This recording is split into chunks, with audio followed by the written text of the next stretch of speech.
Assalamualaikum warahmatullahi wabarakatuh. Kami dari kelompok 6, saya Gina Fadilah Putri, Saya Raina Giga Kansa. akan menjelaskan mengenai poster yang kami buat. Pada poster pertama, kami menggabungkan mata kuliah Sistem Informasi dan Pemrograman dengan mengambil tema analisis sistem pakar untuk mengidentifikasi biota laut menggunakan soft system metodologi. Sebelumnya, sistem pakar ini sendiri merupakan sebuah program komputer yang dapat menampung kaidah dan pengetahuan dari sekumpulan orang yang ahli. Maka dari itu,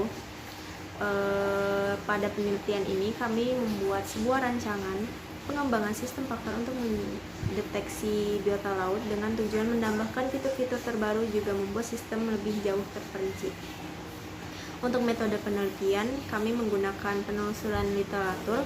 Lalu di poster ini juga kami sudah mencantumkan beberapa hal penting seperti rich picture, root definition, terus model konseptual, perbandingan antara model dan dunia nyata, juga perubahan serta aksi. Untuk kesimpulannya itu berdasarkan pada hasil penelitian yang tertera pada poster yang kami buat, dapat disimpulkan bahwa rancangan pengembangan pada sistem pakar untuk mengidentifikasi biota laut yang sudah dibuat oleh peneliti sebelumnya ini dapat lebih mempermudah pengguna dalam mencari tahu beberapa hal mengenai jenis-jenis biota laut, lalu sistem akan menampilkan hasil deteksi yang lebih rinci. Lalu yang terakhir itu ada referensi. Di sini saya akan menjelaskan poster yang bertema kerusakan lingkungan dan perikanan di Teluk Jakarta.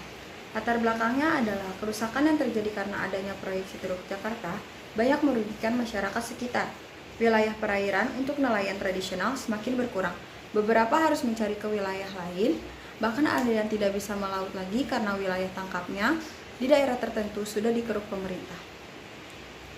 Metode yang kami pakai adalah metode literatur yang terkait dengan kerusakan lingkungan dan perikanan di Teluk Jakarta. Lalu hasil yang kami dapatkan adalah banyaknya kerugian yang dihasilkan, contohnya ancaman banjir, perubahan ekosistem, ancaman hilangnya mata pencaharian nelayan, masalah sosial, urbanisasi, penyediaan air bersih, dan lalu lintas yang padat. Lalu kesimpulan dari poster yang kami buat adalah proyeksi reklamasi tidak boleh dilakukan sembarangan dan perlu serangkaian pengamatan dan pertimbangan untuk memulai reklamasi. Jika tidak dilakukan dengan hati-hati, reklamasi lahan dapat menimbulkan masalah jangka panjang seperti erosi tanah, meningkatkan risiko banjir, penurunan lahan basah alami, membahayakan habitat, bahkan penurunan keanekaragaman hayati.